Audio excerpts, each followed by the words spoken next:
இந்தியாலேயே பெண்கள் அதிகமா தங்கம் வச்சிருக்கிற மாநிலம் எது தெரியுமா? நம்ம தமிழ்நாடு தான். கிட்டத்தட்ட 6720 டன் தங்கம் தமிழ்நாட்டுல பெண்கள்ட்ட இருக்கு. இது இந்தியாவோட கையிருப்பு தங்கத்துல 28%.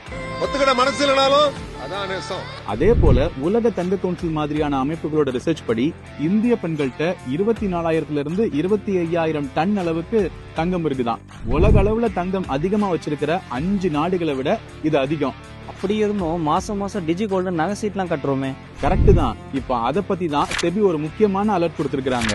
அதாவது செபியோட கண்காணிப்புல இருக்கிற gold ETF, gold mutual fund, gold commodity derivatives, electronic gold receipts, RBIயோட சாவரின் கோல்டு பாண்ட் இதெல்லாம் தவிர நம்ம வேற ஏதாவது வழிகள்ல டிஜிட்டல் கோல்டுன்னு வாங்குறோம் ஆர் இன்வெஸ்ட் பண்றோம்னா பின்னாடி ஏதாவது பிரச்சனைனா செபியால ஹெல்ப் பண்ண முடியாதுன்னு, அப்படி இன்வெஸ்ட் பண்றது ரொம்ப ரிஸ்க்னு சொல்லியிருக்காங்க. 11 மாசம் மட்டும் டிஜி கோல்டு சீட் கட்டுங்க, 12 மாசம் ஃப்ரீன்னு சொல்றாங்க. நீங்க ரிஸ்க்னு சொல்றீங்க.